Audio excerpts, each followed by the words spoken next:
TFA Fam, happy holidays. It is week 16. It is championship week. It's time to go and, as they say, secure the bag. I think is something that the cool kids still say. I think is a thing. So we're just going to jump into it. You have lineups to set.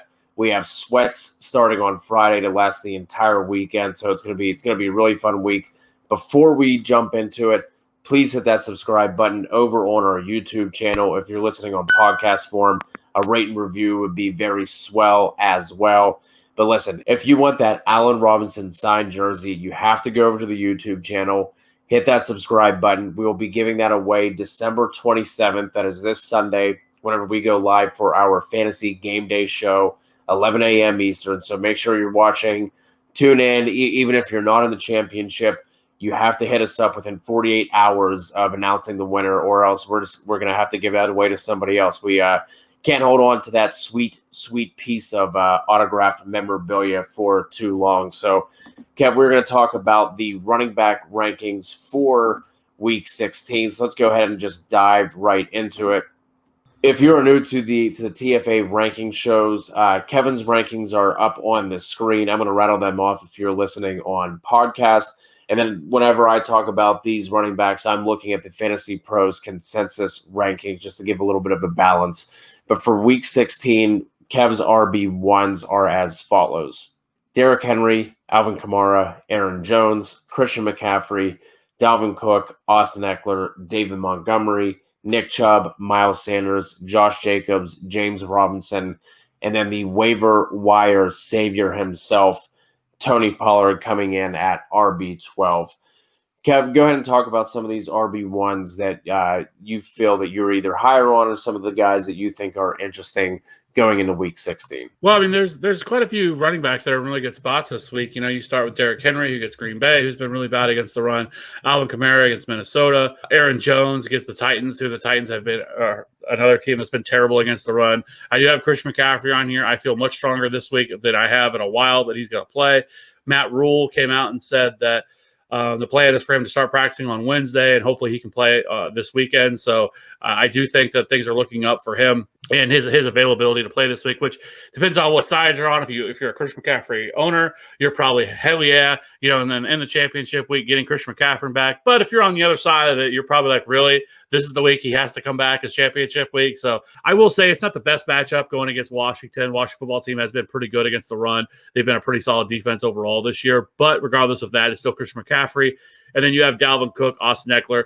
Dalvin Cook worries me a little bit this week because they are playing the Saints. Saints' run defense has still been really good this year. They continue to be a really solid run defense. So, we'll see with Dalvin Cook. But Dalvin Cook is good enough that he can break off a long run. And I think that he's still somebody you should feel at least relatively confident. I would just lower your expectations a little bit. Nick Chubb, Miles Sanders, both in great spots as well. But the guy I really want to talk about is Tony Pollard. Now, this is going to have to be something that we're going to have to monitor this week to see if Ezekiel Elliott plays. They're out. I mean, I guess technically they're not out of it. I guess I shouldn't say that because actually they still have a shot of winning the division, which is crazy enough to say because this is how bad all this is. So they're technically not out of it, but there's no way that they can look at themselves and tell anybody with any relatively confidence that they think that as of right now in the season, Ezekiel Elliott is a better option than what Tony Pollard is. Tony Pollard looked markedly better than what Ezekiel Elliott has.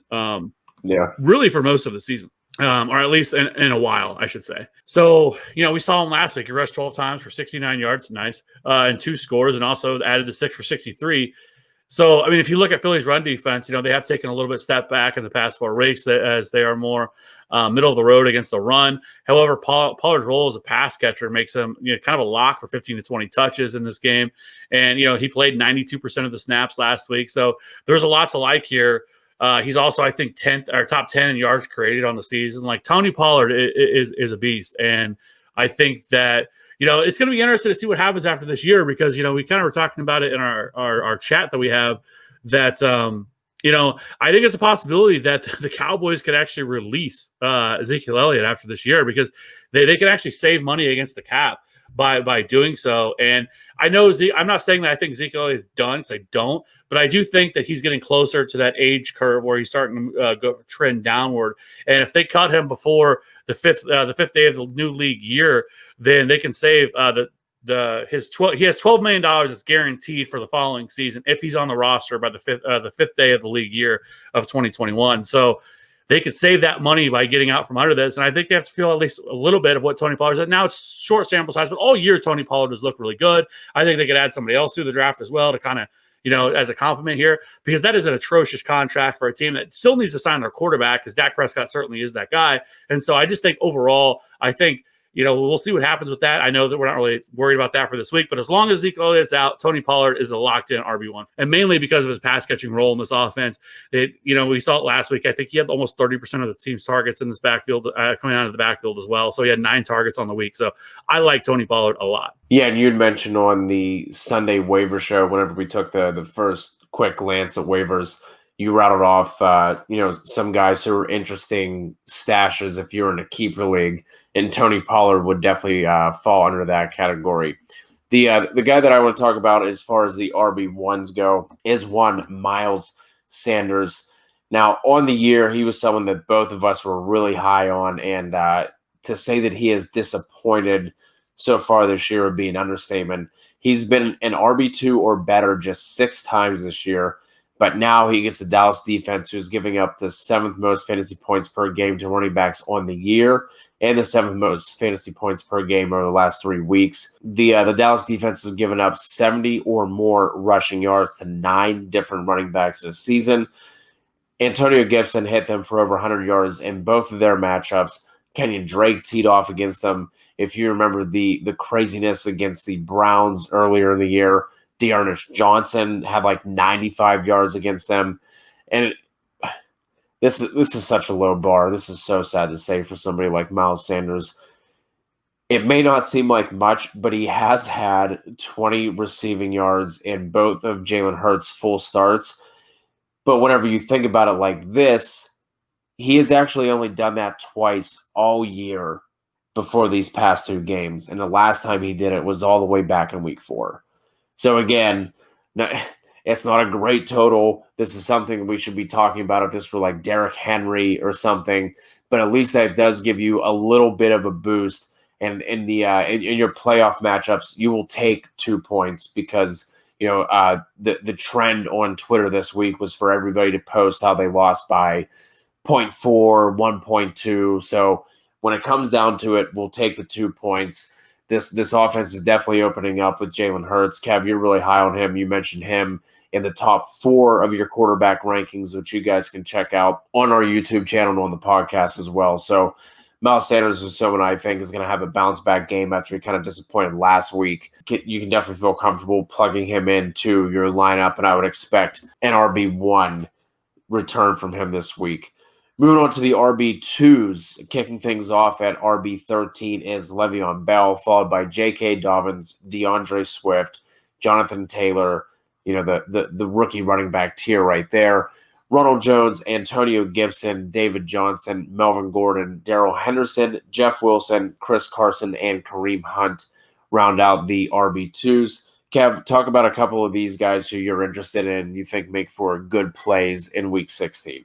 Yeah, first I want to talk about Le'Veon Bell, who's going to be somebody that people are going to be either picking up because guys have dropped him because he just wasn't all that heavily utilized, or people that have stashed him and maybe possibly have him and would be wondering if they should be playing him this week. And I think this week, when you look at now with Clyde Edwards-Helaire, he's done at least for the regular season. He basically has a high ankle sprain and basically a hip injury. So I would assume the Chiefs, who have 2 more games, and they pretty much have the first round bye locked up, but they do have to play this week, so there's really no concern about them sitting anybody. So basically for them, they need to win against Atlanta, and they have the number 1 seed locked up. They pretty much have like a 99% chance even without the win, because basically Buffalo needs some crazy stuff to happen for them to be able to take it from Kansas City if Kansas City were even lose out. But regardless of that, they control their own destiny by beating Atlanta this weekend at home. If you look at Le'Veon Bell, even pre-Clyde Edwards-Helaire, so basically since arriving in Kansas City, Bell has only received 35% of the snaps on basically once. and he essentially was splitting carries with Clyde Edwards-Helaire. However, now with Clyde Edwards-Helaire out of the way, the door is basically pretty much firmly open, and Bell will basically assume the lead back role here. If you look, Clyde Edwards-Helaire basically averaged almost 16 touches per game over the last 4 weeks, and I think Bell pretty much figures to pretty much soak up that entire role there. It isn't a great matchup against the Atlanta Falcons. They're 4th in rush DVOA, but 20th in pass DVOA. But in an offense like this with the Chiefs, it kind of loosens things up a little bit. They're not going to be able to key on Le'Veon Bell. And I think you will see some Darrell Williams worked in here, probably even a little bit of Darwin Thompson here in this backfield. But I do think you can pretty much expect that Le'Veon Bell is going to handle probably 60% of the snaps here and at least 60% of the opportunities here in this backfield. So Le'Veon Bell, I think, while I do think there's a scenario where maybe he only sees 10 to 15 touches, because Kansas City is a team that will go after your weaknesses, and they are much worse against the pass. And I could see the Chiefs really opening up the passing offense again this week and maybe limiting Le'Veon Bell a little bit. But I think his pass catching upside still brings him to a pretty strong high-end RB2, possibly low-end RB1. So I do like Le'Veon Bell quite a bit without Clyde Edwards-Helaire there. I think it kind of opens some things up a little bit. I will say I wouldn't be surprised if you get a little tilted to see Darrell Williams on getting more third down work than what Le'Veon Bell does. It's something we've been seeing the last couple of weeks, and Andy Reid actually talked about it post-game, that kind of hinted a little bit that Le'Veon Bell necessarily doesn't know the playbook all the way and all the protections and everything else. And so that's why Le'Veon Bell hasn't been seeing as much third down work. We've actually been seeing Darrell Williams. So that is something to monitor, but I don't think it's a big enough issue to really worry about with Le'Veon Bell. And I think, I think even looking at him, like I said, where he's at, I think it's fine. Ronald Jones, we'll have to see if he gets cleared from COVID, because he is on the COVID list. He was put on there last Wednesday. He should have enough time to be able to clear that. He also had a pinky where they did surgery on. It was the same exact thing that happened to Chris Godwin. He was rolled out basically not because of the pinky, but mainly because of the COVID. But if he can surpass that this week, he gets an excellent matchup against Detroit. The Lions have been horrible against the run all season, and this really shouldn't be much of a threat to Ronald Jones. The Lions have allowed the 4th most rushing yards, and they've tied with the most rushing touchdowns allowed, and their most receiving touchdowns allowed as well. Haven't fared much better stopping pass-catching running backs. They've allowed the 4th most receiving yards to the position as well. So while the problem is with Rojo, it's not necessarily been him this year. It's been Bruce Arians, and you just don't fucking know what Bruce Arians is going to do with them. So far this year, Rojo hasn't been as efficient as a runner as he kind of was last year, but he's still been pretty solid. He's still 8th in yards created and 10th in yards created per touch. The only concern, like I said, is really Bruce Arians. It really worries me with him.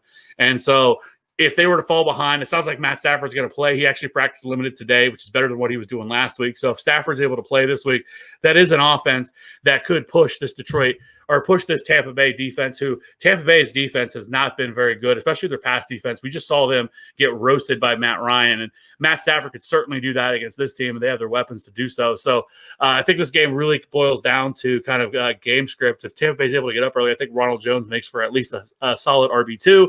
Antonio Gibson, I want to just touch on him really quickly. It sounds like he could return. I know he kind of returned to practice a little bit last week, and so hopefully he is able to return this week, because they are playing Carolina, who allow the 8th most fantasy points to the position.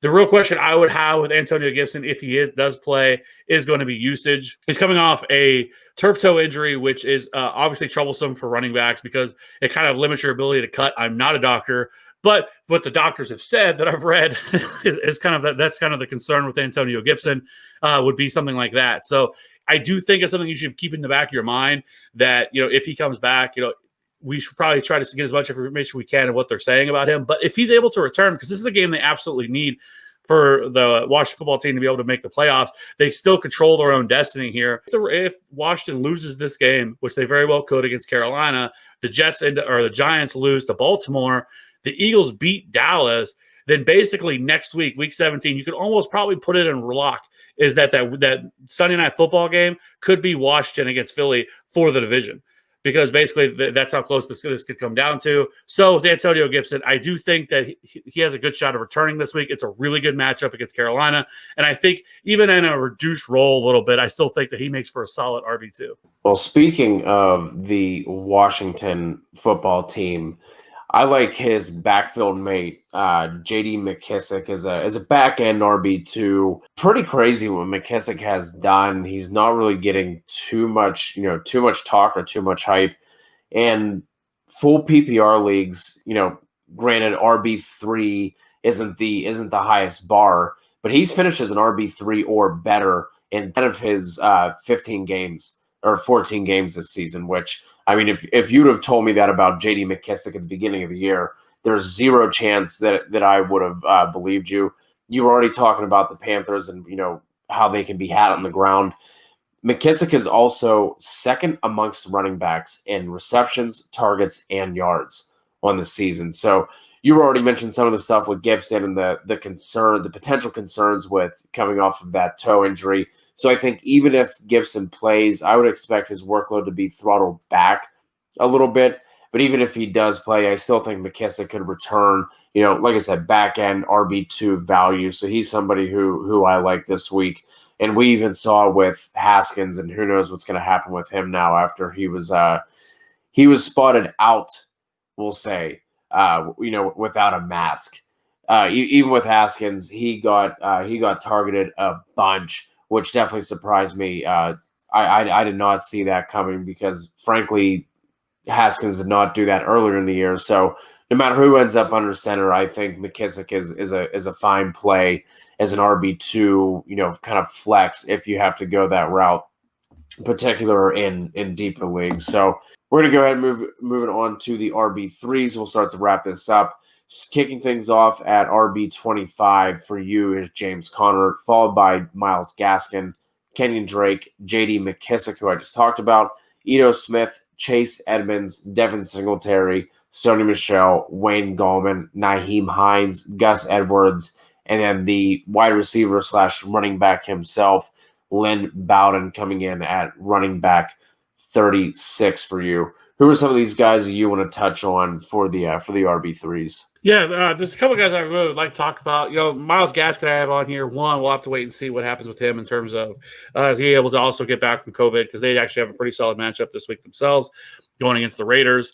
So I do think that he's somebody that you could really look at as a pretty solid play. If then we find out that he's able to return, really I want to talk about Ito Smith, who is somebody who the Falcons, after their loss to the Buccaneers, Raheem Morris came out and said that he is actually going to be their lead back moving forward. They said that he's earned it.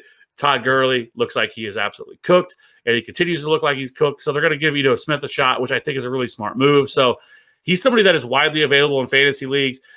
Thank God they're not going to Brian Hill, because we've seen the Brian Hill experiment one too many times. I do think Todd Gurley could still be involved in this offense, but I don't think it's going to be at a huge level. So I think Ito Smith as at least a flex option this week does make some sense. Kansas City's rush defense has been atrocious all year, continues to be terrible. I do like Ito Smith a little bit as a flex option. I think he's somebody that you could probably pick up this week, and maybe depending on what you're looking at, running back wise, that you could look to roster, because we already lost Raheem Mostert. He has been ruled out. And we're going to have to watch Jeff Wilson as well, who I had at RB2 range, because he's also questionable this week. So we actually could be looking at Tevin Coleman or Jerick McKinnon as the running backs this week. So we're going to really have to monitor the situation to see what's going on in San Francisco, because also it sounds like there's a decent shot that George Kittle could return this week as well. So I think that's something that should be mentioned. However, I do like Ito Smith a lot as somebody that either you pick him up, and I think you could at least, he's a usable RB3. And then the other guy, like I said, I already talked about, was Myles Gaskin. I do want to mention really quickly, Sony Michel. He actually looked really good last week in what opportunities that he was given last week. And then this week, the matchup's not terrible against Buffalo. Buffalo's not great against the run. So I don't mind Sony Michel either as an option. If he's out there, we'll have to see what happens with Damian Harris. If Damian Harris is not able to return, I do think Sony Michel, this is a game that they're going to want to pound the football, but they are going against Buffalo. So, you just can't put him any higher than that, mainly because this offense is so bad and he doesn't really have much of a role in the passing game. But they did utilize him a little bit in terms of pass catching work last week. But I do think Sony Michel is an interesting also flex option for this week. And if you need to go the Ito Smith route, he is only rostered in 3% of ESPN leagues. So if you're hurting at the position, you can absolutely go and get him off of waivers. The last guy I want to talk about, and then we will wrap things up. You actually had him ranked as an RB2 on Fantasy Pros consensus rankings. As of this recording, anyway, he is currently an RB3. I mean, hopefully this changes with the news of Cam Akers being out. But that is Darrell Henderson. Just really quickly on him, I think Henderson makes for a fine, RB3 flex kind of play going up against Seattle. We've seen him at times be able to be efficient, but we definitely know that he's explosive if he can get into space. Seattle's giving up the 10th most fantasy points per game to running backs on the season.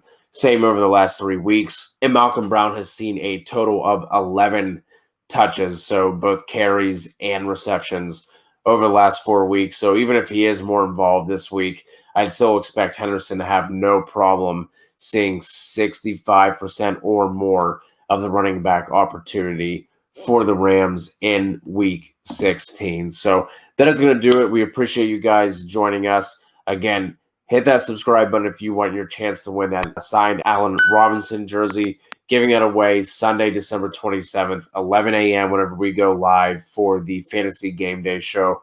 Hope you guys have a great week. Good luck in all your matchups, and happy holidays to all you.